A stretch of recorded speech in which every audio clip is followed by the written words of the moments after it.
Hello dears, हम कर रहे हैं एटॉमिक फिज़िक्स। आज है लेक्चर 3। मॉडर्न फिज़िक्स 1 में एटॉमिक फिज़िक्स लेक्चर 3। आज है concept talk plus problem session. मतलब हम करने जा रहे हैं आज कुछ अच्छी बढ़िया प्यारी सुंदर प्रॉब्लम्स। किसमें? एटॉमिक फ़िज़िक्स में, जो हम पढ़ रहे हैं बोर मॉडल, उसी से रिलेटेड, उसी के रिगार्डिंग कुछ अच्छी प्रॉब्लम्स करेंगे। देखो, शुरुआत करते हैं लेक्चर 3 की। हैं, आओ देखो, हमने लास्ट लेक्चर में किस बात को छोड़ा था? ये कह के छोड़ी थी बात कि आयनाइजेशन एनर्जी और आयनाइजेशन पोटेंशियल आज हमें करना है, ये हमारा मोटिव है। तो हेडिंग डाल लेते हैं, आयनाइजेशन पोटेंशियल। एनर्जी कोई बोले, पोटेंशियल कोई बोले, एक ही बात है केमिस्ट्री के अंदर, कोई प्रॉब्लम नहीं है। हालांकि रियल डेफिनेशंस में थोड़ा फ़र्क होता है, लेकिन ठीक है। Ionisation energy, ionisation potential. Potential जो है वो एनर्जी पर यूनिट चार्ज होता है, ठीक है ना, इतना सा अंतर है। हम लोग इलेक्ट्रोस्टैट में पढ़ चुके हैं, तो कोई बहुत बड़ी बात नहीं है। और आयनाइजेशन एनर्जी, हम कहें कि आयनाइजेशन एनर्जी क्या है? आयनाइजेशन एनर्जी वो है कि अगर किसी एक isolated neutral atom gaseous phase में अगर हो, तो उसके आउटर मोस्ट इलेक्ट्रॉन को निकालने में जो एनर्जी लगती है, that is called ionisation energy. और इसको अगर बोर मॉडल के अकॉर्डिंग समझना है तो कैसा ऐसा समझ सकते हो कि जिस भी ऑर्बिट में इलेक्ट्रॉन है, nth ऑर्बिट में है मान लो, ठीक, ये nth ऑर्बिट है, यहाँ से इसको आयनाइज करने के लिए इलेक्ट्रॉन को हमेशा के लिए बाहर जाना पड़ेगा, यानी कि इन्फानाइट डिस्टेंस पे जाना पड़ेगा, यानी कि n बराबर इन्फिनिटी पर जाना पड़ेगा, इन्फानाइट वाली जो हमारी शेल है उस पर जाना पड़ेगा। तो ट्रांजिशन ऐसा करा दिया जाए कि nth ऑर्बिट से इन्फानाइट ऑर्बिट पर हमारा इलेक्ट्रॉन पहुंच जाए, तो जितनी एनर्जी देने पर ये काम हुआ है, उस अमाउंट ऑफ एनर्जी को आयनाइजेशन एनर्जी बोलेंगे। यानी कि हम ये कह सकते हैं कि energy in infinite shell minus energy in nth shell जहाँ इलेक्ट्रॉन था, इसका डिफरेंस ही आयनाइजेशन एनर्जी कहलाता है। ठीक है, ये हो गया।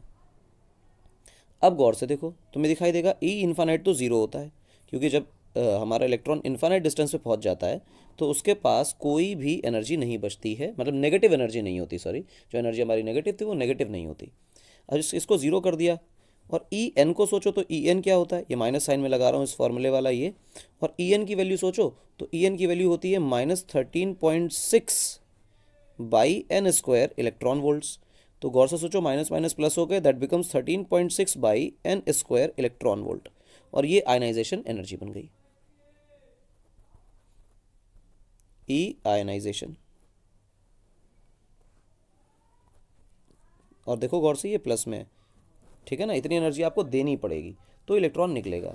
अब आयनाइजेशन पोटेंशियल की चर्चा कर लो कि आयनाइजेशन पोटेंशियल होता क्या है आखिर। तो देखो, आयनाइजेशन पोटेंशियल वी आयनाइजेशन बराबर आयनाइजेशन एनर्जी अपॉन चार्ज। और चार्ज कौन सा? इलेक्ट्रॉन का चार्ज, क्योंकि आप निकाल तो इलेक्ट्रॉन को रहे हो, तो कहानी इलेक्ट्रॉन की आ जाती है। कोई दिक्कत वाली बात? यानी कि मुझे लिखना चाहिए इसकी जगह 13.6 divided by E multiplied by 1/n² electron volt. Electron volt नहीं, अब इलेक्ट्रॉन से इलेक्ट्रॉन की कहानी खत्म हो गई है, तो हम इसको लिख सकते हैं वोल्ट। ठीक, ये हो गया भाई, सिंपल है, कोई परेशानी वाली बात नहीं, बड़ा आसान है, ध्यान रखें। अच्छा, ये हाइड्रोजन एटम के लिए है सिर्फ, क्योंकि हमने अभी जेड नहीं लिखा है ना इसमें, कहीं भी देखो इस फॉर्मूले में कहीं जेड भी नहीं आया है। तो ये दोनों फार्मूलाज जो लिखे गए हैं, ये लिखे गए हैं फॉर एच एटम। ये सारी राम कहानी एच एटम के लिए, पर ये एच एटम ना हो के एक जनरल एटम बनाना हो, सिंगल इलेक्ट्रॉन सिस्टम ही सही, तो ई आयन का जो फॉर्मूला बनेगा आयनाइजेशन का, that becomes 13.6 into Z square, sorry Z square नहीं होता, जेड होता है, नहीं जेड स्क्वायर ही होता है, Z square by N square electron volts. और पोटेंशियल का फॉर्मूला बनेगा 13.6 Z square by N square. मुझे ई से डिवाइड करना था, पर ई से डिवाइड करने के बाद जो वैल्यू बनेगी वो इलेक्ट्रॉन वोल्ट में ना होकर के किस में कन्वर्ट हो जाएगी, एसआई में, वोल्ट में। ठीक है ना, तो ऊपर भी अब ई को ख़त्म कर देना चाहिए, क्योंकि हम वोल्ट में बातें करने लग गए। ये फॉर्मूला बन गया जनरल, ध्यान रखें। अब यहाँ से बात आती है एक्साइटेशन एनर्जी की या एक्साइटेशन पोटेंशियल की। What is excitation energy and what is excitation potential. आपको क्लियर पता है कि एक्साइटेशन एनर्जी हम लिखेंगे इलेक्ट्रॉन वोल्ट में, और जैसे ही पोटेंशियल लिखेंगे उसमें चार्ज का, इलेक्ट्रॉन के चार्ज का डिवाइड कर देंगे और आंसर वोल्ट में आ जाएगा, तो इलेक्ट्रॉन की ज़रूरत नहीं पड़ेगी। ठीक है ना, बस इलेक्ट्रॉन वोल्ट को वोल्ट में कन्वर्ट कर दीजिए। एक्साइटेशन एनर्जी क्या है, एक्साइटेशन क्या है, सबसे पहले तो ये समझो। तो एक्साइटेशन सुनो क्या है,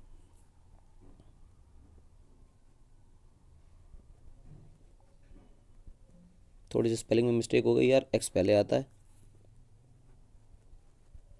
एक्साइटेशन, एक्साइटेशन ये है कि इलेक्ट्रॉन को किसी भी तरह की कोई एनर्जी खिला दी जाए और खिलाने के बाद बेचारे को ऊपर भेज दिया जाए।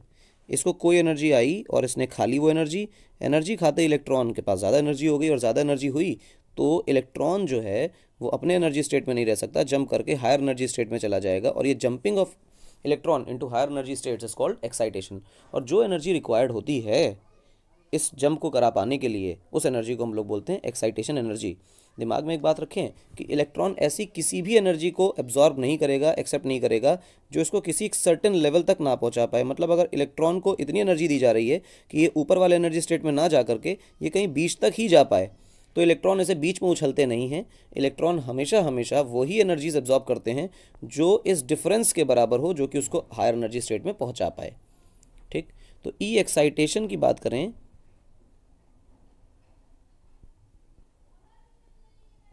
तो ई एक्साइटेशन का जो फॉर्मूला है वो बन जाएगा ई हायर माइनस ई लोअर। ठीक है ना, जो डिफरेंस निकल के आएगा वही हमें एनर्जी देनी है, और यही एनर्जी ही ली जा सकती है। अच्छा, वी एक्साइटेशन की बात करो। वी एक्साइटेशन का मतलब है E excitation divided by charge on electron, तो वोल्ट में आ जाएगा, बात खत्म। अच्छा, अब सोचो एक्साइटेशन कैसे करा सकते हैं, समझना। मैं हाइड्रोजन एटम की बात करता हूँ। देखो, हाइड्रोजन एटम की चर्चा करो।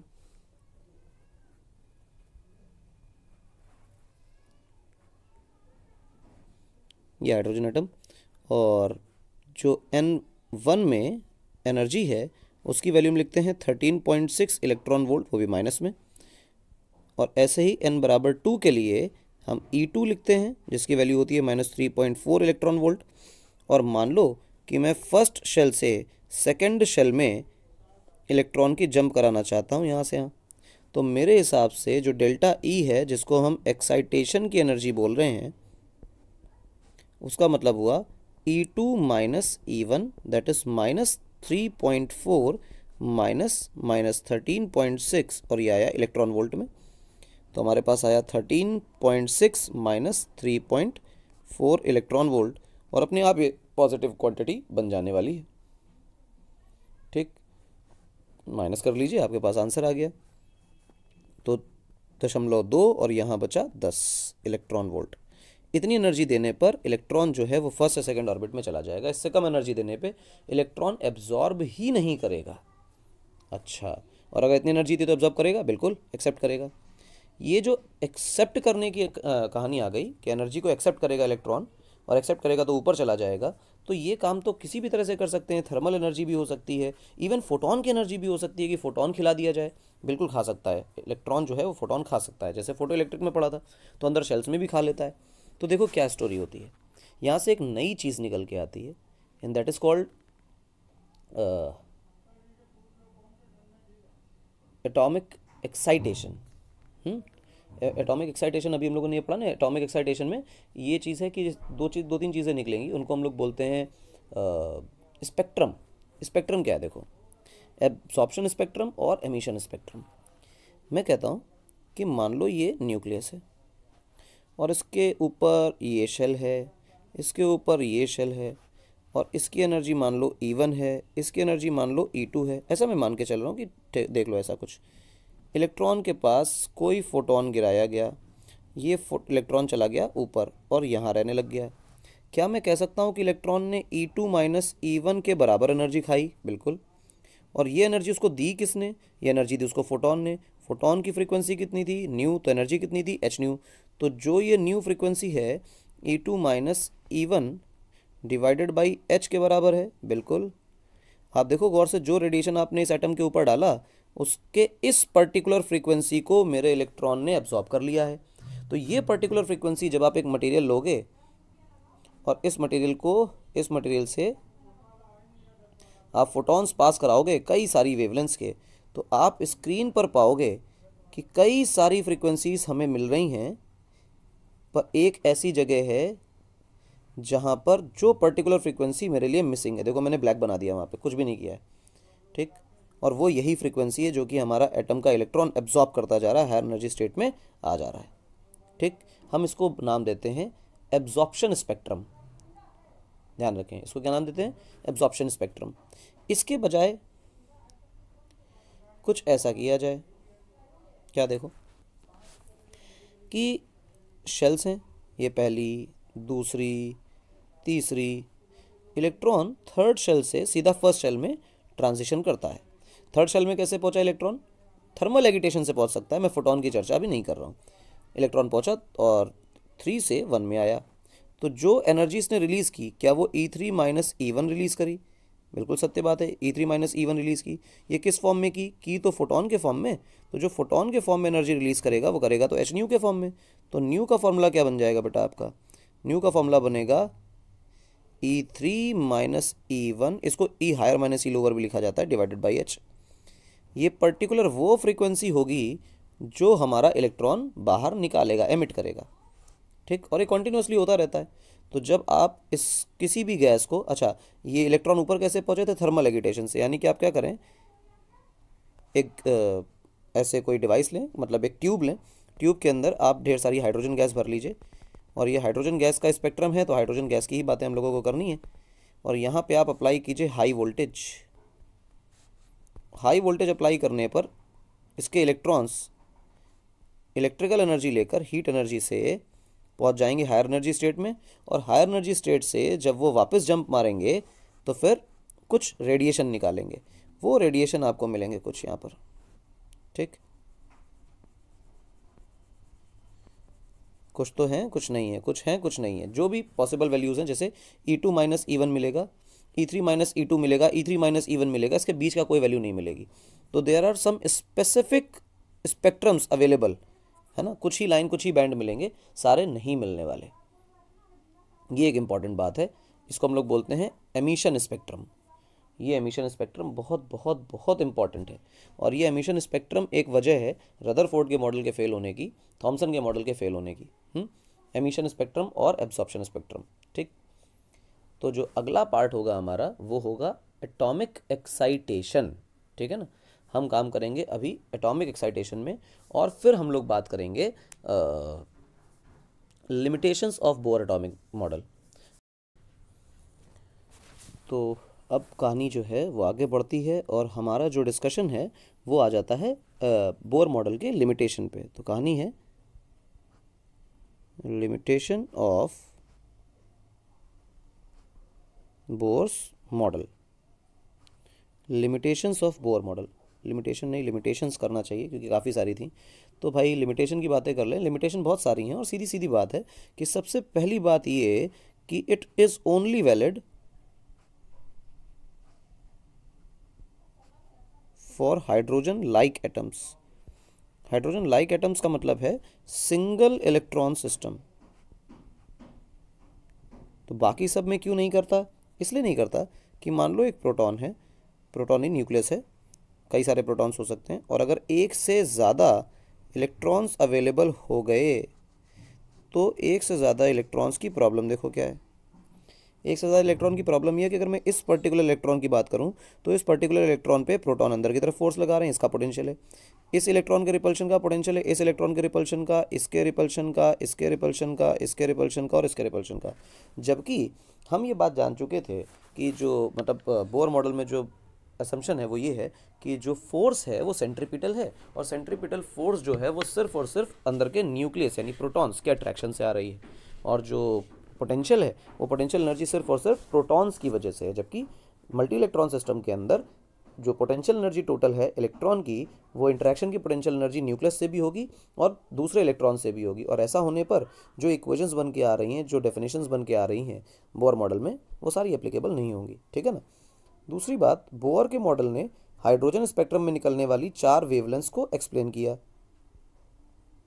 ये सब अच्छा था, लेकिन बाद में मालूम पड़ा बाद में क्या मालूम पड़ा कि एडवांस हो गई थोड़ी सी टेक्नोलॉजी, तो वेवलेंथ्स को और अच्छी तरह से मीज़र किया गया है, स्पेक्ट्रोस्कोपी और एडवांस हो गई। तो स्पेक्ट्रोस्कोपी एडवांस होने के बाद ये पता चला कि सिर्फ 4 जो वेवलेंथ्स हमें मिलती थी हाइड्रोजन स्पेक्ट्रम में, उसके अलावा बहुत कुछ लाइनें होती हैं, बहुत सारी लाइनें होती हैं, क्लोजली पैक्ड होती हैं, बहुत पास पास होती हैं, है ना। उनकी फ्रीक्वेंसी रेंज ज़्यादा नहीं होती, तो बहुत मोटा बैंड दिखाई नहीं देता। उसको हम लोग बोलते हैं सुपर फाइन या हाइपर फाइन स्ट्रक्चर, है ना, हाइपर फाइन स्ट्रक्चर ये बोलते हैं। जो हाइपर फाइन स्ट्रक्चर है, यानी कि इस 4 वेवलेंथ के आसपास में कई सारी वेवलेंथ्स और हैं जो पहले दिखती नहीं थी, वो भी होती हैं, बाद में मालूम पड़ा। और अगर होती हैं तो मॉडल को इनको भी एक्सप्लेन करना चाहिए, पर बोर मॉडल के हिसाब से वो 4 वेवलेंथ्स ही पॉसिबल हैं, उसके अलावा कोई पॉसिबिलिटी नहीं है। और जबकि हमें स्पेक्ट्रोस्कोपी में दिखता है कि और दूसरी वेवलेंथ्स भी अवेलेबल है। इवन जो सबसे पहली 56.3 नैनोमीटर की जो लाइन है, इसके आसपास में ही, इसके ही स्प्लिट करने पर ही कम से कम 6 या 7 कंपोनेंट्स इसके ही अवेलेबल होते, जो कि बोर मॉडल बिल्कुल नहीं बता पाता। ठीक। दूसरी बात कि सर्कुलर ऑर्बिट में घूमने पर भी इलेक्ट्रॉन रेडिएशन एमिट क्यों नहीं कर रहा है। ये असेम्पशन तक ठीक है कि मान लेते हैं कि electron has got some licence कि भैया हम तो नहीं रेडिएट करेंगे इलेक्ट्रोमैग्नेटिक वेव जब भी कभी इन स्टेशनरी ऑर्बिट्स में होंगे, तो मान लिया कि नहीं करते हैं, पर क्यों नहीं करते हैं वो नहीं बताया जा रहा है इस मॉडल के अंदर। ठीक। तो जो डिसओबे करने वाली बात आ गई इलेक्ट्रोडायनेमिक्स के लॉ को, वो नहीं हो पाया। दूसरी बात, जो हम स्पेक्ट्रम पढ़ते हैं, लाइन स्पेक्ट्रम वगैरह, ये जो स्पेक्ट्रम है, ये जब इलेक्ट्रिक फील्ड और मैग्नेटिक फील्ड में रखा जाता है तो इसकी स्प्लिटिंग हो जाती है, टूट जाता है। स्प्लिटिंग होने पर इलेक्ट्रिक मैग्नेटिक फील्ड में जो स्प्लिटिंग हो रही है, इस स्प्लिटिंग की कोई जानकारी, कोई हिंट, इवन ऐसा हो भी सकता है, इसकी भी कोई जानकारी हमारे बोर मॉडल में नहीं है। अब नहीं है तो इतनी सारी कमियां निकल आई भाई, कुछ चीज़ें एक्सप्लेन ही नहीं हो रही हैं। अच्छा, कुछ भी एक्सप्लेन कर दो, पर डिमांड तो ज़्यादा ही होती है लोगों की, तो लोगों की डिमांड के चक्कर में बोर का मॉडल की प्रॉब्लम हो गई कि बोर का मॉडल सही नहीं निकला। ठीक है ना। अब चलिए, आज की कहानी प्रॉब्लम से थी तो प्रॉब्लम चालू कर देते हैं। सवाल है, find the ratio of ionisation energy of Bohr's hydrogen atom and doubly ionised lithium atom. मतलब मुझे करना है ई आयनाइजेशन और ई आयनाइजेशन का कंपैरिजन किसमें किसमें, हाइड्रोजन एटम के लिए और लिथियम +2 एटम के लिए। +2 क्यों बनाया, हाइड्रोजन लाइक बनाना है भाई, उसके बिना तो काम ही नहीं चलेगा। तो मेरे लिए अगर मैं हाइड्रोजन की बात कर लेता हूँ, है ना, जो आयनाइजेशन एनर्जी है that is +13.6 into Z² by n², यही तो है ना, बिल्कुल। अब एक काम करो, मैं कह रहा हूँ कि ग्राउंड स्टेट में ले लो, अपने दोनों एटम्स को ग्राउंड स्टेट में ले लो। दोनों एटम को ग्राउंड स्टेट में लेने का मतलब है कि n = 1 रखना, ठीक है ना। तो अगर मैं हाइड्रोजन की बात करूँ तो वो बन जाएगा 3.6 लिख दिया गलती से, 1.36 लिख दिया, 13.6 इलेक्ट्रॉन वोल्ट। यही कहानी मैं लिथियम के लिए करूँ तो लिथियम के लिए बन जाएगा बेटा 13.6, Z की वैल्यू बेटा बन जाएगी, देखो N की वैल्यू तो 1 हो गई, और Z की वैल्यू हो जाएगी हाइड्रोजन हीलियम लिथियम, यानी 3 का स्क्वायर 9, ये बन गया। और ये कहानी भी इलेक्ट्रॉन वोल्ट में। रेशियो लेना है तो रेशियो ले लीजिए, कोई दिक्कत वाली बात नहीं है। Let us take the ratio. क्या बनने वाला है देखो, EH/E lithium that is equal to 13.6 by 13.6 into 9, ये से ये कैंसिल, आंसर आया 1/9। स्टैंडर्ड क्वेश्चन है और पेपर में पूछा जाता है। मॉडर्न को कवर करना बहुत इंपॉर्टेंट है, शायद दूसरे चैप्टर इतने इंपॉर्टेंट नहीं है जितना मॉडर्न इंपॉर्टेंट है, तो बहुत ज़रूरी है कि इसको किया जाए। अगला सवाल देखें। अगला सवाल है, a doubly ionised lithium atom is hydrogen like. Hydrogen like का मतलब कि Li+2 की चर्चा हो रही है, ठीक है ना, विथ एटॉमिक नंबर 3, यानी Z की वैल्यू 3 है। Find the wavelength of radiation required, यानी लेमडा पता करना है किसके लिए, to excite the atom from the first to third orbit, यानी n = 1 से n = 3 तक एक्साइट करना है इसके इलेक्ट्रॉन को, तो कितने लेमडा की ज़रूरत होगी। मेरे हिसाब से जो एक्साइटेशन एनर्जी है that is equal to E higher minus E lower. E higher कितना है बेटा, वो है E3, और ई लोअर कितना है बेटा, वो है E1। ठीक है, और ये जो है ये दिया जा रहा है फोटोन से, तो यानी एच न्यू दिया जा रहा है, और एच सी बाई लेमडा भी लिख सकते हैं इसी को, that is E3 minus E1, और 1 बाई लेमडा बराबर E3 minus E1 upon H C. ठीक है ना, तो जो लेमडा की वैल्यू आ जाएगी that would be H C by E3 minus E1। Again अगर एनर्जी को इलेक्ट्रॉन वोल्ट में लिया जाए, है ना, अगर एनर्जी को इलेक्ट्रॉन वोल्ट में लिया जाए तो अपना काम हो जाए। देखें गौर से, E3 माइनस E1 को पहले निकालें। मैं इधर से E3 माइनस E1 को निकालता हूँ। देखो 13.6, E3 के लिए देखना 13.6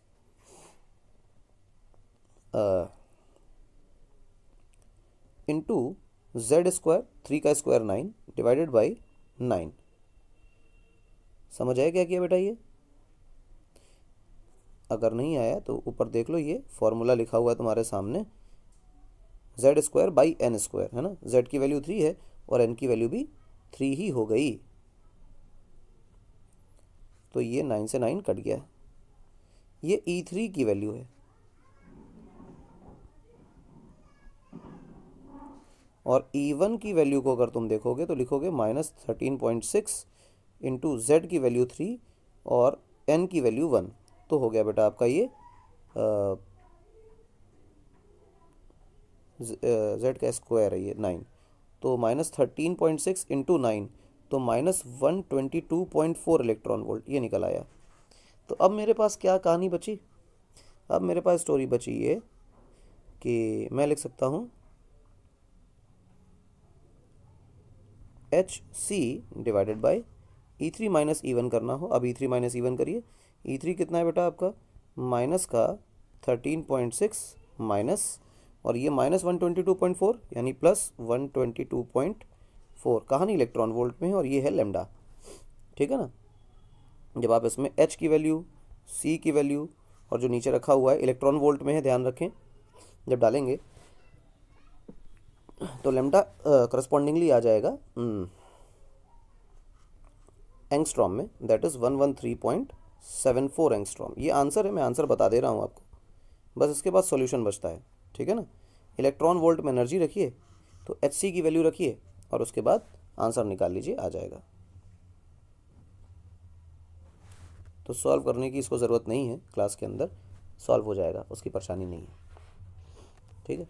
अब देखो अगला सवाल क्या कह रहा है। अगला सवाल कह रहा है the first excitation potential of hypothetical hydrogen like atom is 15 volt.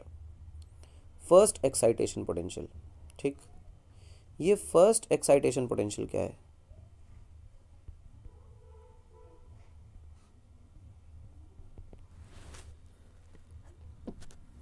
First excitation potential क्या है भाई, बताओ। कह रहा है कि ये फर्स्ट एक्साइटेशन पोटेंशियल जो है वो 15 वोल्ट का है। हमने कहा ठीक है। Find the third excitation potential. कैसे करोगे भाई? फर्स्ट एक्साइटेशन का क्या मतलब है और थर्ड एक्साइटेशन का क्या मतलब है, ये बताओ। तो थर्ड एक्साइटेशन पोटेंशियल निकालना है।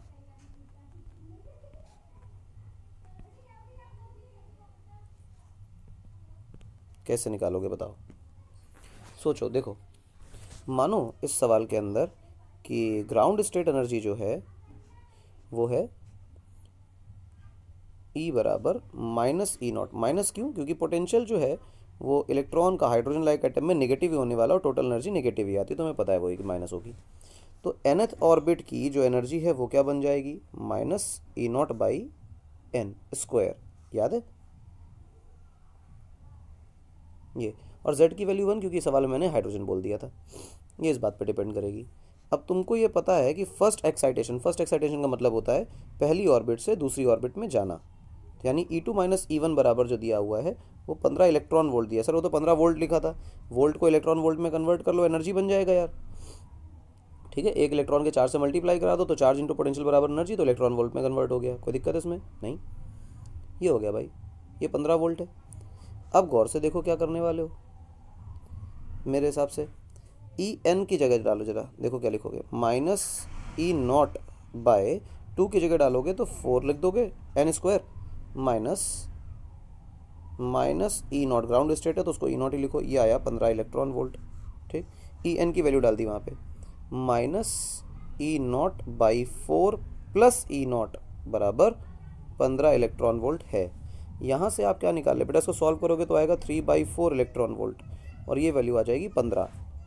ठीक, यहाँ से ई नॉट की वैल्यू निकाल लो, तो ई नॉट की वैल्यू तुमको 20 दिखाई दे रही होगी, ई नॉट की वैल्यू आई 20 इलेक्ट्रॉन वोल्ट। तो अंदर वाले एनर्जी स्टेट में, अच्छा थर्ड एक्साइटेशन पोटेंशियल का क्या मतलब है, फर्स्ट एक्साइटेशन का मतलब है सेकंड में जाना, तो सेकंड का क्या मतलब है थर्ड में जाना, तो थर्ड का क्या मतलब है 4 में जाना, तो थर्ड एक्साइटेशन एनर्जी का मतलब हुआ कि मैं E4 में जा रहा हूँ। कहाँ से जा रहा हूँ, E1 से जा रहा हूँ। तो ये वैल्यू कितनी बन जाएगी, गौर से सोचो, ये वैल्यू बनेगी E4, E4 का मतलब हुआ माइनस ई नॉट बाय 4 का स्क्वायर 16 प्लस E1 है तो वो ई नॉट ही हो जाएगा। अच्छा माइनस माइनस प्लस हो गया ये, और ये वैल्यू किसके बराबर है, ये वैल्यू तो अपने को निकालनी है। इसमें से क्या करें, देखो एलसीएम ले लो तो आएगा बेटा, एलसीएम वेलसीएम याद है कि नहीं याद है, तो इससे कुछ एलसीएम वगैरह ले लो और सॉल्व कर लो, तो सॉल्व करो, देखो क्या आ रहा है, आएगा तुम्हारा 15/16 ई नॉट। यहाँ पे आप एलसीएम लीजिए, एलसीएम लेने के बाद नीचे आ जाएगा 16, इधर आएगा माइनस ई नॉट, इधर आएगा प्लस 16 ई नॉट। ठीक, तो 16 माइनस ई इस 15। अब गौर से देखो क्या करें, ई नॉट की वैल्यू डाल दीजिए, तो जो ये डिफरेंस है that comes out to be 15/16 into 20, इससे ये काटिए, 4 से 5 बार जाएगा, 4 से 4 बार जाएगा, आंसर आएगा 75/4 इलेक्ट्रॉन वोल्ट। ठीक, तो आपने आयनाइजेशन एनर्जी निकाल ली। आपसे पोटेंशियल पूछेगा तो इतना ही वोल्ट में लिख दीजिए, आपका आंसर है। ठीक है ना, तो फर्स्ट आयनाइजेशन एनर्जी क्या है, सेकंड आयनाइजेशन एनर्जी क्या है, तो शब्द आपको ज़रूर पता होने चाहिए, शब्द नहीं पता होंगे तो काम नहीं चलेगा। तो भाषा ज़रूर पता होनी चाहिए। अच्छा, और देखो क्या स्टोरी है, क्या सवाल पूछे जा सकते हैं। ऐसे सवाल पूछा जा सकता है कि एक सिंगल इलेक्ट्रॉन ऑर्बिट है, एक सिंगल इलेक्ट्रॉन सिस्टम है, वही अपना बोर मॉडल है ना, बोर का एटम है, और वो स्टेशनरी न्यूक्लियस है चार्ज Ze का, न्यूक्लियस का चार्ज Ze है। ठीक, और Z कांस्टेंट है, कांस्टेंट का मतलब नंबर ऑफ प्रोटॉन्स है बेसिकली, और कुछ तो है नहीं, और E जो है मैग्नीट्यूड ऑफ चार्ज है। अच्छा, अब ये क्या कह रहा है कि it requires 47.2 electron volts to excite the electron from n बराबर 2 टू n बराबर 3। ठीक, 2 से 3 जाने में 47.2 इलेक्ट्रॉन वोल्ट एनर्जी एनर्जी लेता है। ठीक है, कह रहा है कि Z की वैल्यू बताओ। पहला सवाल फाइंड Z, इसी सवाल में कई सवाल आएंगे, मैं पहले एक एक करके बताता हूँ। फाइंड Z, चलो Z की वैल्यू निकाल लेते हैं। जो एक्साइटेशन एनर्जी है डेल्टा E, उसकी वैल्यू होती है E higher minus E lower. ठीक, E हायर की वैल्यू देखो क्या होगी, E हायर की वैल्यू होगी -13.6। ठीक है ना, और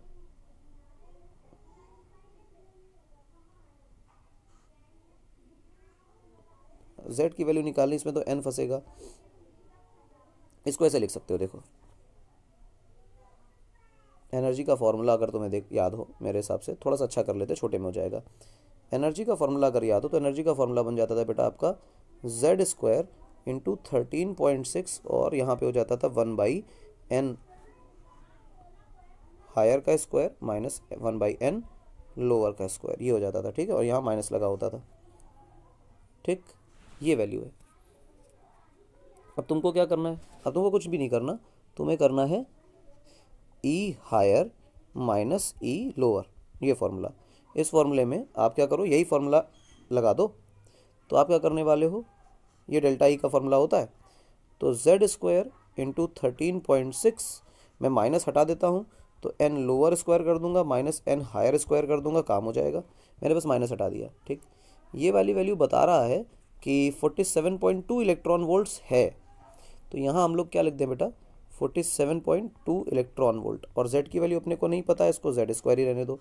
ठीक, ये वैल्यू 13.6 है, और n लोअर की वैल्यू है 2 का स्क्वायर, n हायर की वैल्यू है 3, तो यहाँ हुआ 3 का स्क्वायर।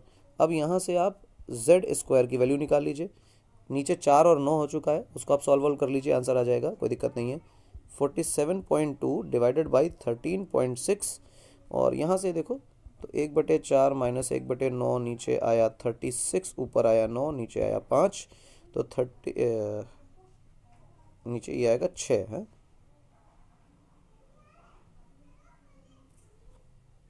एक सेकेंड, नीचे आया 36, 9, 4, तो मेरे पास आंसर इसका आया 5/36।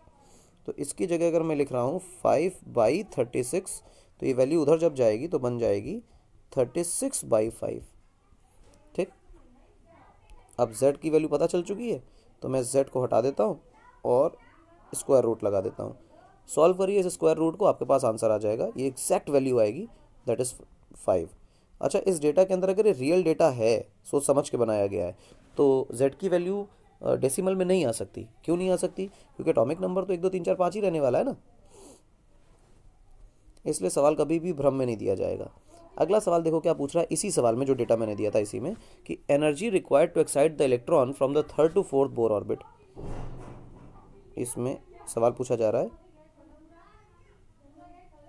Energy required to excite the electrons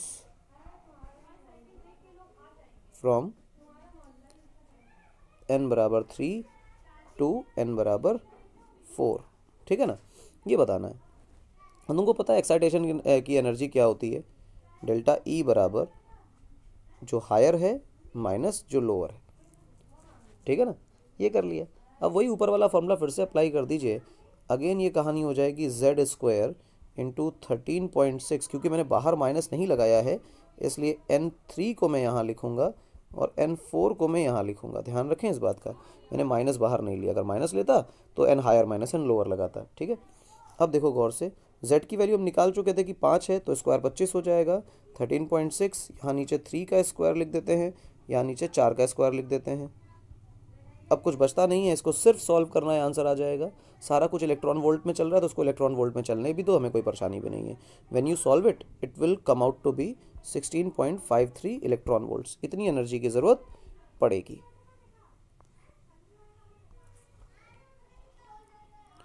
ठीक है, सवाल हो गया। इसी सवाल के अंदर अगला सवाल, जो ये डेटा दिया है, इसी पर्टिकुलर सवाल में बार बार क्वेश्चंस आते जाएंगे। ठीक है ना, अगला सवाल देखो क्या कह रहा है, the wavelength of electromagnetic radiation required to remove the electron from the first orbit to the infinity.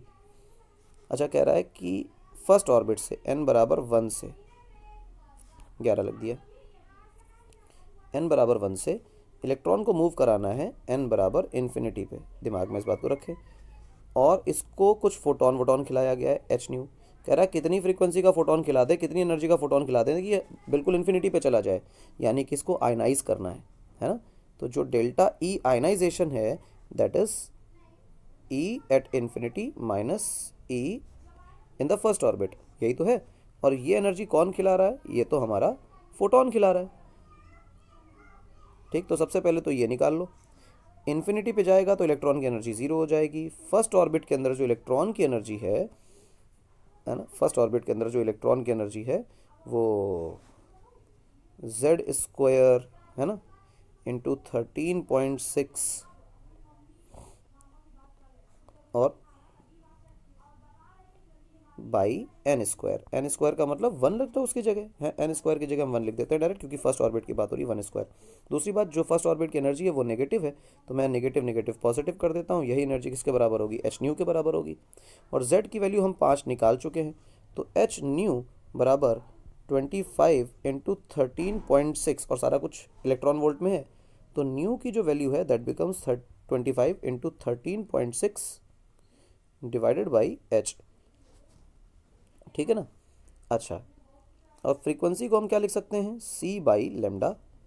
तो 1 बाई लेमडा की वैल्यू आ गई 25 इंटू 13.6 डिवाइडेड बाई hc। अब गौर से देखो, जो ये तुम एनर्जी लिख रहे हो ऊपर, ये एनर्जी इलेक्ट्रॉन वोल्ट में है, पर जो आप h की वैल्यू डालोगे वो जूल सेकेंड में होगी, इसलिए आपको इसको कन्वर्ट करना पड़ेगा जूल में। तो आपके पास 25 इंटू 13.6 इंटू 1.6 इंटू 10⁻⁻19। अब ये जूल में कन्वर्ट हो गया। नीचे आप h की वैल्यू डाल दीजिए, that is 6.6 into 10⁻34 multiplied by 3 into 10⁸ metre per second. ये वैल्यू 1/λ की है। तो जब आप लैम्डा निकालेंगे तो ठीक उसका उल्टा कर देंगे। ठीक, solve it, get your answer. इसी में अगला सवाल देखो, इसी डेटा पे जो सवाल अभी दिया उसी डेटा पे, find the kinetic and potential energy and angular momentum of electron in the first orbit. हमें निकालना है kinetic energy, potential energy, angular momentum इन n बराबर 1। फर्स्ट ऑर्बिट में क्या सिस्टम होने वाला है। अच्छा चलो कोई बात नहीं, निकाल लेते। काइनेटिक एनर्जी की चर्चा की जाए। अगर किसी को ठीक ठाक याद है तो जो काइनेटिक एनर्जी होती है ना, वो काइनेटिक एनर्जी बिल्कुल बिल्कुल बराबर होती है टोटल एनर्जी के। हम लोगों ने जब बोर मॉडल किया था, याद करो। लेकिन काइनेटिक एनर्जी पॉजिटिव होती है, टोटल एनर्जी नेगेटिव होती है। तो kinetic energy is equal to negative of the total energy. जब ये लिखा है तो इसका एक ही मतलब होता है कि फर्स्ट ऑर्बिट की चर्चा कर लो, n बराबर 1 पुट कर लो और z बराबर 5 पुट कर लो, क्योंकि मैंने कहा सवाल वही है जो मैंने दिया था। तो इसका मतलब वहाँ हम z बराबर 5 निकाल चुके थे। तो जो E1 की वैल्यू आएगी दैट वुड बी -13.6, ठीक, into z square that is 5 square, n बराबर 1 है दैट इज 1 स्क्वायर। तो ये बन गया आपका -13.6 इंटू 25। ये E1 है और मुझे काइनेटिक एनर्जी चाहिए, that is minus times E1 and that becomes 13.6 into 25। Story सारी इलेक्ट्रॉन वोल्ट में चल रही थी, तो आज भी इलेक्ट्रॉन वोल्ट में है, that is my kinetic energy. उसके बाद इसने पूछा है पोटेंशियल एनर्जी। अगर आपको नहीं याद है तो मैं बता देता हूँ कि जो पोटेंशियल एनर्जी होती है वो टोटल एनर्जी का 2 टाइम्स होती है। समझे, पोटेंशियल एनर्जी जो है वो टोटल एनर्जी की 2 टाइम्स है। और अगर ऐसा है कि टोटल एनर्जी की 2 टाइम्स है पोटेंशियल एनर्जी, तो भैया आ जाइए खेलते हैं। 2 into what is total energy. Total energy तो अभी हम लोगों ने निकाली भी थी कि वो 13.6 इंटू 25 है, और माइनस लगा दिया, इलेक्ट्रॉन वोल्ट आंसर। ठीक है, एंगुलर मोमेंटम की चर्चा कर रहा है, कह रहा है कि एंगुलर मोमेंटम बताओ। एंगुलर मोमेंटम का मतलब होता है mvr, और आप इसमें v और r निकालने के पचेड़े में बिल्कुल ना पड़े। mvr को क्या लिखें, nh/2π। n की वैल्यू कितनी है, n की वैल्यू तो 1 है, तो इसका मतलब क्या बन गया बेटा, h/2π। काइनेटिक एनर्जी कुछ भी हो, पोटेंशियल एनर्जी कुछ भी हो, एंगुलर मोमेंटम h/2π ही रहने वाला है। इसमें कोई परेशानी नहीं होगी। डू नॉट कंसीडर कि कुछ भी ड्रामेबाजी होने वाली है। v और r निकाल के वैल्यू सॉल्व करने के पीछे बिल्कुल ना पड़े। ठीक, इसी सवाल में अगला सवाल देखें।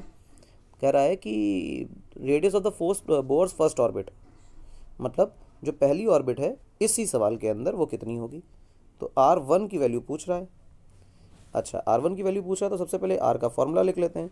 r का फॉर्मूला बेटा होता है ε0h² है ना, और उसके बाद होता है बेटा आपका n²/z। अब z की वैल्यू मेरे पास 5 है और n की वैल्यू मुझे 1 रखनी है। तो आंसर क्या आया, ε0h² डिवाइडेड बाय 5। ये मेरी r1 हो गई। अब हम लोग कुछ काम कर चुके थे कि z और n को हटाने के बाद ये जो कांस्टेंट वैल्यू लिखी हुई, ये जो लिखे हुए हैं नंबर्स, ये मिलाकर के बोर रेडियस बनाते थे, जिसको 0.53 एंगस्ट्रॉम बोला जाता था। और ये डिवाइड कर दिया गया है 5 से, ये सारा एंगस्ट्रॉम में, समझना। तो इसको जब आप सॉल्व करोगे तो सॉल्व करने के बाद जो वैल्यू आएगी दैट वुड बी 0.106 एंगस्ट्रॉम्स। तो एंगस्ट्रॉम में आपका आंसर आ गया। बहुत सिंपल सी चीज़ है ये, इसीलिए बोर रेडियस इतना इंपॉर्टेंट बात थी, क्योंकि आपको आंसर वहाँ पे नंबर में करना होगा और सॉल्व करके आप ऐसे वेरिएबल ये लिखोगे जो कॉन्स्टेंट्स हैं, नंबर नहीं होगा वहाँ पे, तो आपको याद रखना पड़ेगा। ये हो गया भाई, बहुत सारी चीज़ें कर ली, काफ़ी सवाल भी कर लिए, कम सवाल नहीं किए, काफ़ी सारे हो गए। अब डी एक्साइटेशन भी मैंने बता ही दिया है, कोई ऐसी बड़ी चमत्कार वाली बात नहीं है। डी एक्साइटेशन क्या चीज़ होती है, डी एक्साइटेशन मतलब ये है कि जब इलेक्ट्रॉन हायर एनर्जी स्टेट में हो और लोअर एनर्जी स्टेट में आना चाहता हो, तो ऐसे समय पे ये मैंने लोअर बनाया, ये मैंने हायर बनाया, इलेक्ट्रॉन ऊपर है, ऊपर से आ रहा है नीचे, ये है ई हायर, ये है ई लोअर, मैं कहता हूँ कि ई हायर माइनस ई लोअर जो है वही डेल्टा ई है, और यही एच न्यू है। ऊपर से नीचे आने में जो एनर्जी की कमी आएगी, इलेक्ट्रॉन को अपने अंदर से वो एनर्जी निकालनी पड़ेगी बाहर, और वो एनर्जी जब वो निकलेगी तो वो एच न्यू के फॉर्म में निकलेगी, फोटोन के फॉर्म में निकलेगी, और फोटोन के करस्पॉन्डिंग उसका जो वेवलेंथ है और जो फ्रीक्वेंसी है वो हम कैलकुलेट कर सकते हैं। और इसके लिए एक सिंपल सा फॉर्मूला भी याद करो तो हमने बनाया था, और वो हमने बनाया था 1/λ, जिसको हम न्यू बार बोला करते थे, इसको हम वेव नंबर बोलते थे, that is equal to R, और अंदर लिखते थे 1/n1² माइनस 1/n2²। याद करो इसको, मैंने बाहर माइनस नहीं लिया इसलिए लोअर वाले को पहले लिख लिया और हायर वाले को बाद में लिखा है। ठीक है, अब जो भी रेडिएशन निकल रहा है, जो भी ब्लैक बॉडी रेडिएशन निकल रहा है, जिसको हम कह सकते हैं कि इलेक्ट्रोमैग्नेटिक वेव निकल रही है, ये इलेक्ट्रोमैग्नेटिक वेव या रेडिएशन विजिबल होगा कि नहीं होगा, यूवी होगा कि नहीं होगा, इंफ्रारेड होगा कि नहीं होगा, that depends on the difference in energy, कि उससे निकलने वाला जो फ्रीक्वेंसी है वो किस रेंज में लाई करती है। मैं आपको बताऊं कि जहां ये जो n1 मैंने लिख दिया है, इस n1 की वैल्यू को अगर मैं 2 ले लूं, मतलब इलेक्ट्रॉन कहीं से भी आ रहा है पर आ सेकेंड ऑर्बिट में रहा है, और ये n2 की वैल्यू 1 तो नहीं हो सकती, तो n2 becomes 3, 4, 5 and so on. ठीक, अगर मैं ऐसा कर लूँ कि 3, 4, 5 से इलेक्ट्रॉन को गिराऊं और नीचे लेके आऊं, कहाँ पर, सेकेंड ऑर्बिट में, स्पेसिफिक होकर बोल रहा हूँ कि सेकेंड ऑर्बिट में, तो हमारे पास ऐसे समय पे जो फ्रीक्वेंसी होती है वो लाई करती है, lies in the range of visible region, visible light होती है वो। जब सेकेंड ऑर्बिट में इलेक्ट्रॉन वापस आएगा तो वो किस में लाई करेगा, वो लाई करेगा, उससे निकलने वाली फ्रीक्वेंसी लाई करेगी विजिबल रेंज में। स्पेसिफिकली हाइड्रोजन एटम की बात कर रहे हैं, ध्यान रखना कि सारे एटम्स के लिए ये बात नहीं, ये स्टेटमेंट नहीं है। अच्छा, एक बात और, कि अगर मैं ये कहूँ कि n1 की वैल्यू, मतलब जहाँ इलेक्ट्रॉन लौट के आ रहा है, अगर वो फर्स्ट है, यानी कि इलेक्ट्रॉन लौट के फर्स्ट ऑर्बिट में आ रहा है, तो जितने भी तरह के रेडिएशंस हो सकते हैं उनको हम लोग नाम देते हैं लाइमन सीरीज। ठीक, n बराबर 2 लिख लो, n1 बराबर 2, n1 बराबर 2 का मतलब क्या हुआ कि जब हमारे पास इलेक्ट्रॉन अपर एनर्जी स्टेट से हायर एनर्जी स्टेट से सेकंड में आ रहा है, तो उसको हम नाम देते हैं बामर सीरीज। इसी प्रकार से n1 की वैल्यू जब मैं 3 ले लेता हूं तो हम बोलते हैं उसको पास्चन सीरीज, पास्चन। ठीक, n1 की वैल्यू को 4 ले लेता हूं तो मैं नाम देता हूं ब्रैकेट सीरीज, और n1 की वैल्यू को मैं 5 ले लेता हूं तो मैं इसका नाम देता हूं Pfund series, P Pfund, series series series. ठीक है, ध्यान रखें, ये जो लाइमन सीरीज है, यहाँ हमेशा यूवी रे मिलती है, यहाँ हमेशा विजिबल रे मिलती है, हाइड्रोजन एटम की बात कर रहे हैं, और इन तीनों में इंफ्रारेड मिलती है। ठीक, हो क्या रहा है गौर से देखो, मैं इसको थोड़ा बढ़ा देता हूँ और फिर आपके लिए अच्छी अच्छी ड्राइंग बनाता हूँ। देखो कैसे, ये हो गया आपका फर्स्ट ऑर्बिट, ये आपकी हो गई सेकेंड ऑर्बिट, फिर ये थर्ड ऑर्बिट। सीधी सीधी क्यों बना रहे हो, गोल गोल क्यों नहीं बना रहे हो, एनर्जी लेवल डायग्राम मान लो। 3, 4 हो गए, 5, 6, 7 और भी हो सकते हैं, हम बना नहीं रहे। 1, 2, 3, 4, 5, 6, 7। ठीक है, अब मेरी इच्छा क्या है कि मैं पहली सीरीज में इलेक्ट्रॉन को लेके आऊं, तो कई ट्रांजिशंस हो सकते हैं, कई ट्रांजिशंस हो सकते हैं। ये देखो, ये ठीक, तो 7 से फर्स्ट में आया, 6 से फर्स्ट में आया, 5 से फर्स्ट में आया, 4 से, 3 से, 2 से फर्स्ट में आया, तो कहलाया लाइमन सीरीज। इसकी जगह पर अगर सेकंड में आ रहा होता, सच एज दिस, अब फर्स्ट में नहीं जा रहा है, सभी से आएगा, सेकंड में आएगा, तो हम इसको क्या नाम देते, इसको नाम देते बामर सीरीज। ठीक है ना, ये इंपॉर्टेंट है क्योंकि विजिबल रीजन में दिखता है, इसलिए इसकी इतनी चर्चा होती है। इसके बाद थर्ड ऑर्बिट में गिराओ, यहाँ से यहाँ, ये बन जाएगा बेटा आपका पास्चन सीरीज।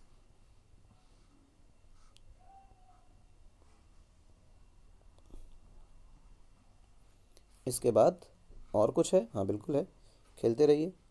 यहाँ गिराइए, यहाँ से गिराइए, यहाँ से गिराइए, ये बन गया आपका ब्रैकेट सीरीज। इसके अलावा एक और है, यहाँ पे गिराइए आप फिफ्थ में, ये बन गया बेटा आपका पी फुंड।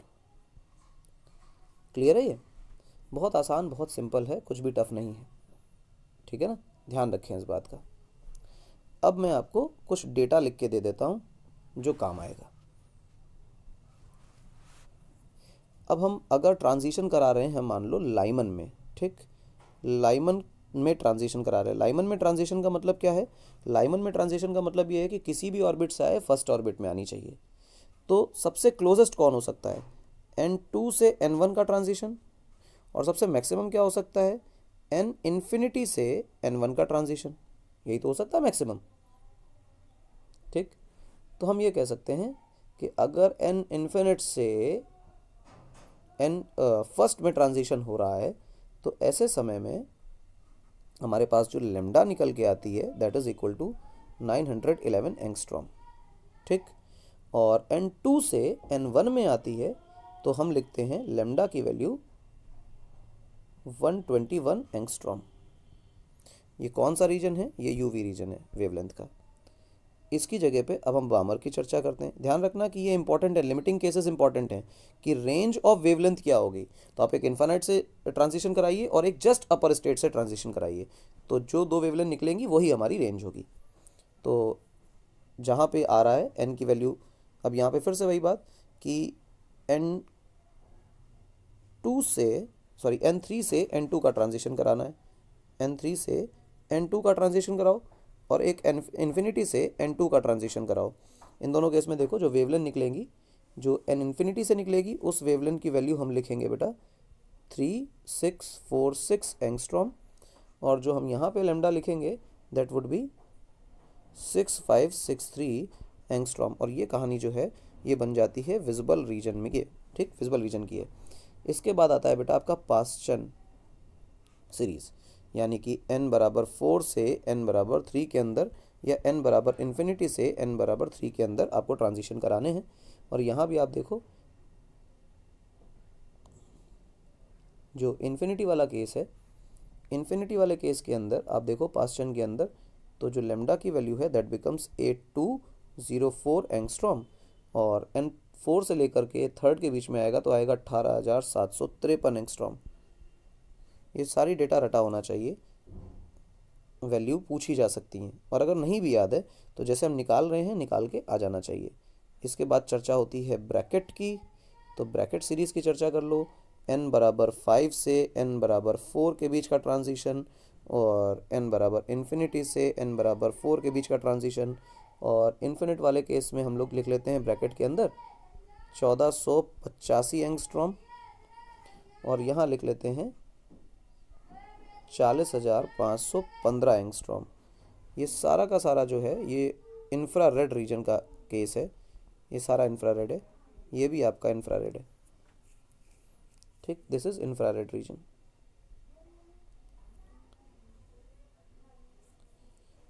क्लियर है? ये तो थोड़ा सा आसान भी है, कोई टफ नहीं है, और याद ज़रूर होना चाहिए, that is very much important, ठीक है ना।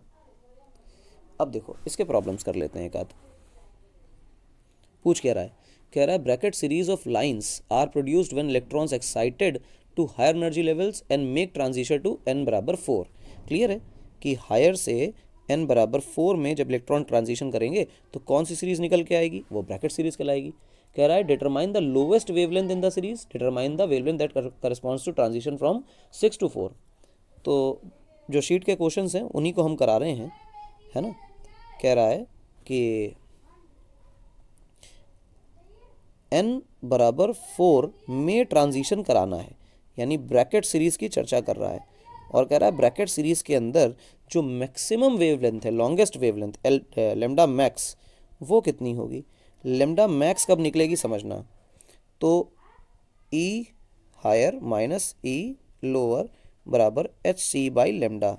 तो लेमडा की वैल्यू हो गई बेटा HC by E higher minus E lower. अब गौर से देखो ये जो डिफरेंस है ये जितना छोटा हो जाएगा लेमडा उतना बड़ा हो जाएगा। इस डिफरेंस को छोटा करने का मतलब है कि हम n बराबर 5 से n बराबर 4 के बीच में ट्रांजिशन कराएं तो ही जो डिफरेंस है वो मिनिमम होगा, क्योंकि अगर इन्फिनिटी से कराते हो, लिमिटिंग तो यही केस हुआ ना। लिमिटिंग केस का मतलब क्या हुआ, जस्ट अगले वाले से ट्रांजिशन करा दो या फिर इन्फाइनाइट से करा दो, तो यही लिमिटिंग रेंज मिलेगी, तो हमें यही करना है। तो हमारे पास क्या बन गया बेटा, गौर से देखो, 1/λ मैक्स। तो यहाँ पे मुझे लिखना चाहिए रेडबर्ग कांस्टेंट, और फिर यहाँ, अच्छा मैंने बाहर माइनस नहीं लिया है, तो मैं पहले लोअर एनर्जी स्टेट लिखूंगा और बाद में हायर एनर्जी स्टेट लिखूंगा। ये करने के बाद लैम्डा मैक्स की वैल्यू आ जाएगी, 1/λ मैक्स की वैल्यू निकल के आई 1.0947, और ये 1/16 माइनस 1/25। कोई दिक्कत तो नहीं? Solve it and get your answer.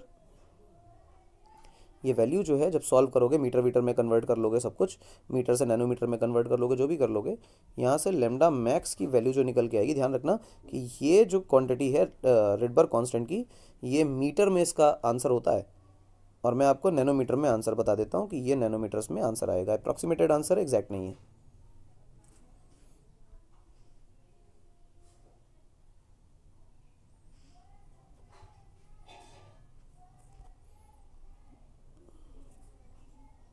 Nine 7 होता है ये, ठीक है, ये हो गया।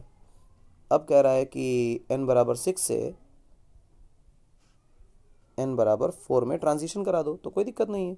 1/λ बराबर रेडबर्ग कांस्टेंट 1/4 का स्क्वायर माइनस 1/6 का स्क्वायर, तो कोई चमत्कार नहीं है। अगेन इसको सॉल्व कर लीजिए, सब कुछ मीटर में है, उसको बाद में आप नैनोमीटर या फिर एंगस्ट्रॉम में कन्वर्ट करके अच्छी तरह बता दीजिए, लैम्डा निकल आए, कोई चमत्कार नहीं है। तो जितने सवाल होते हैं एटॉमिक फिजिक्स के, वो यही होते हैं, इसी तरह के होते हैं। और सबसे अच्छी बात यह है कि पूछे खूब जाते हैं।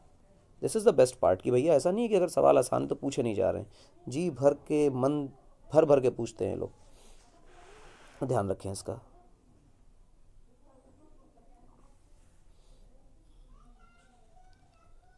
अब मैं इसमें और नहीं करा रहा हूँ, क्योंकि लॉन्गेस्ट और शॉर्टेस्ट वेवलेंथ जो हैं उनको पढ़ाने का कोई लॉजिक नहीं है। स्पेक्ट्रम में थोड़ी बहुत जानकारी मैंने आपको दे ही दी है। लाइन स्पेक्ट्रम होते हैं, ये होते हैं, वो होते हैं, इसका कोई लॉजिक नहीं है। लाइन स्पेक्ट्रम पढ़ाने का पूछा ही नहीं जाता है ना, तो जानकारी मिलेगी मेंस के बाद।